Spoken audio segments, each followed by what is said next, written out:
I just have to stop and slow it down, and it honestly feels like the baby's about to fall out. Hey guys, welcome back to another bump date. I know it has been so long since I made one. I will be 38 weeks this Thursday, and so I'm really close to my due date now. So much has happened since my last bump date, so I'm going to try my best to cover all of the symptoms and experiences I've had, and hopefully I don't miss anything. So one of the things I've experienced is rib pain. So obviously my uterus and my stomach is growing, and so the muscles in my rib cage area is stretching out. The rib muscle pain is normal. It's not necessarily the baby kicking me up the rib, but it really is more of the muscle stretching. That didn't last very long actually. That only lasted for a couple weeks, so I'm not really experiencing that now. Another thing that I've been dealing on and off is leg cramps. I know that's quite normal during pregnancy, and my doctor was saying that it's either I'm iron deficient, which I know that I'm anemic, or I will need to be on magnesium supplements. And to be quite honest with you, I was just like, nah, it's alright, because I feel like I'm already taking so many pills. I feel like I know it's, you know, for the better, but I feel like even just taking prenatals and iron pills is already too much. So to add on magnesium, I was just like, nah, I'm alright. And again, the same thing with the leg cramps. It's not something that I've had to deal with, you know, this whole time. It is just on and off, and so I just try to be mindful of stretching my calves and legs before I go to bed. The acid reflux that I've had, I mean, it's been okay. Again, for somebody who has had GERD for the past couple years, I'm actually really surprised that my acid reflux hasn't been as bad as I expected it to be during pregnancy. So same thing with that, just on and off. I just take Tums for it. And then another cool thing that I've been experiencing, I don't know when it started again, because I know it's been a while since I've done a bump date, so I wasn't really tracking exactly at what week I had started feeling this, but I've been feeling the baby hiccup. So it's really funny because I wasn't sure at first.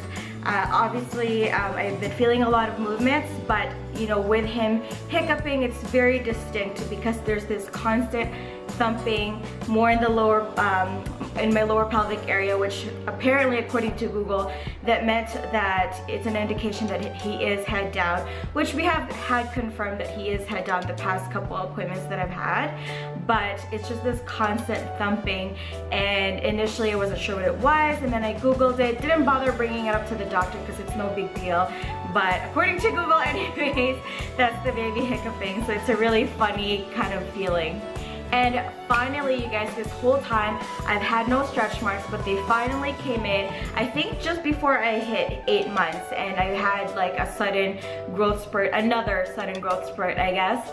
And finally the stretch marks have come in, and no big deal to me. I don't really care if I have them or not. In fact, I tell Trevor whenever there's changes in my body, including stretch marks, I actually, you know, kind of get excited in a way, and because it is a part of pregnancy, and I tell him that it's such a milestone to be experiencing that. So when I show you guys my bump shot, I'm pretty sure the camera will pick that up. You guys will be seeing my stretch marks. And what else? Another thing is that I do have a keloid scar from my belly piercing. This belly piercing, I've had it a long time ago, like 9 years ago, and it's not something that I just recently removed for this pregnancy. Before the pregnancy, it wasn't really noticeable, but maybe from the hormones and all of that, the scar is now darker. Not sure if that's gonna change once the baby's born. With my stomach stretching as well, of course the scar is bigger and more noticeable. But yeah, again, you guys will see that when I show you my bump shot. Also, I have been feeling kind of faint, a bit of nausea, not so much like, you know, first trimester nausea. It's just, I guess, for me being a little bit bigger now, you know, I know a lot of women kind of have problems with breathing and you know, just, I guess, being comfortable in general. So every now and then, whether it's too hot or maybe I'm hungry or something like that, I start to feel faint. And yes, like, I definitely have been feeling really hot lately.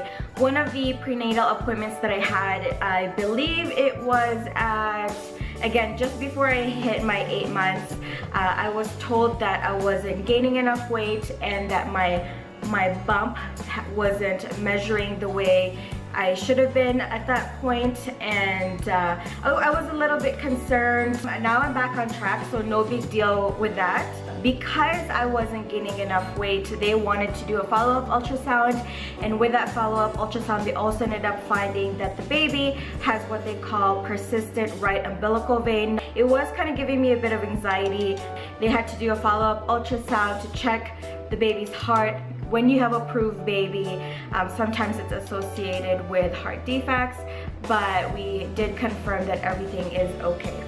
Another unfortunate thing that I have been dealing with is getting sick. So if you're pregnant or have been pregnant before, you would know that your immune system is just extra weak during pregnancy, and I've gotten sick 5 times, you guys. 5 times during this pregnancy. It has been awful.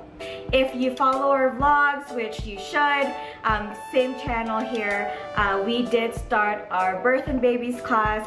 I'm not going to talk too much about it, but that is one thing that Trevor and I are doing now. And the really cool thing about it is that they sign you up based on your due date, and so it's a total of 10 classes. The idea is that the first half is to prepare you for birth and delivery, and then the second half is more on baby care. I actually ended up at the hospital a couple weeks ago. It was actually during the time that I was sick with a cold, and the baby just wasn't moving as much, and I was so concerned because this baby moved a lot, and so for about 2 days I just wasn't feeling him move as much as he normally does. So then I ended up going to the hospital because they do recommend, especially if you're at 36 weeks or later, again, if you have been pregnant or currently pregnant, they tell you that you should be able to count 6 movements within 2 hours, and if not, you're supposed to go to the hospital.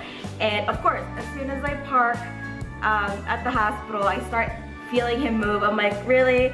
And then I was like, whatever, we're already here, might as well get it checked out. And then they hooked me up to a monitor, checked me, checked the baby, and in fact, he was fine. Like, he was moving so much by the time they hooked me up to all these machines. They were actually more concerned about me because my heart rate was high, so it was just kind of funny that it turned out that way.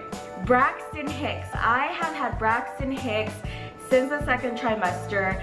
Okay, you guys are gonna laugh, but I didn't even know what it was because I had this belief that Braxton Hicks were really painful, makes you believe that you're going into labor already. Typically, or I'm pretty sure for the most part, Braxton Hicks are not supposed to hurt.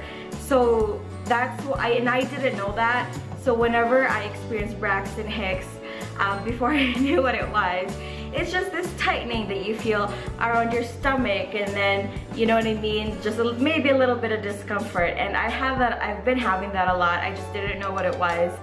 But lately, my Braxton Hicks are starting to become more painful, and that is normal towards the end of the pregnancy. In fact, I experienced some false labor contractions, I think at about 35 to 36 weeks. I mean, it was one of those things where you're like, okay, this is a lot more painful than it really should be for Braxton Hicks. I was in denial. I was like, no, there's no way I'm giving birth today. Today's not the day.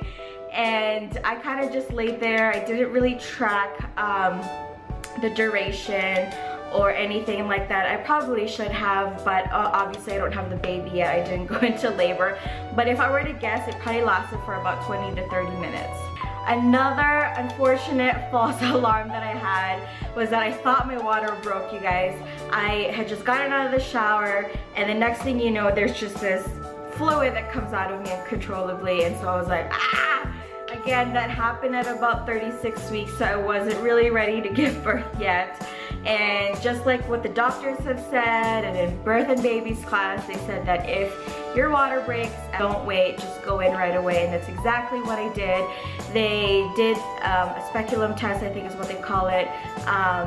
And so to confirm what the fluid was. And unfortunately, or fortunately, I'm not too sure what to think about it. It wasn't amniotic fluid. They know that for sure, but they also couldn't confirm exactly what it was, but the doctor did say it's pretty normal to have some type of fluid or discharges or whatever that are just coming out of you towards the end just to prepare for the actual birth. So Trevor was extremely disappointed. Again, you guys would know about that if you guys follow our vlogs. You know, for me being at, you know, nearly 38 weeks, I'm actually really surprised that I'm pretty mobile still. Again, every pregnancy is different for every woman, but, you know, I really thought at this point I couldn't bend over or that, you know, I'd be so out of breath. But you know, I'm still able to squat pretty low. I'm still able to bend down and shave my legs, or you know, just I think last week I did my toenails, I painted my toenails. I wouldn't want to be in that position for a long period of time, but the point is I'm able to do it myself.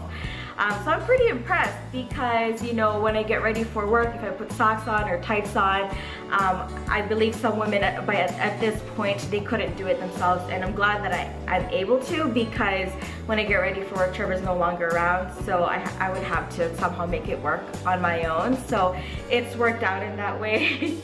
Also, I haven't really had any swelling. You know, I'm still able to wear my engagement and wedding ring, my shoes still same size. Really like just belly, obviously with the belly coming all the way up here to my chest. My bras are starting to, or not starting to, but they are fitting quite tight. But other than that, you guys, everything seems to be kind of the same. I have noticed that my face is a little bit kind of puffier, I guess, but other than that, everything's been the same in my opinion. I don't know. Again, like I said, I am on track now in regards to my size and weight. The last time at my doctor's appointment, that's the only time I really weigh myself, because I don't really weigh myself at home. I believe I've gained a total of about 27 pounds, so that's really, really good, especially considering, you know, just before I hit 8 months, I was only at 14 pounds, so I'm really happy about that. And then another symptom that I've been experiencing is just some lower pelvic pressure and sensitivity, especially this past week. You know, on my days off, I walk around a lot, not necessarily because I'm trying to get some exercise in, but just because I have a lot of errands to run. And you know, like I said, I'm pretty mobile, I can still do it, but every now and then I get like a little bit, you know, kind of pressure or sensitivity where I kind of just have to stop and slow it down, and it honestly feels like the baby's about to fall out. I know that's exaggerated, but that's what I feel. Anyways, you guys, that's pretty much it.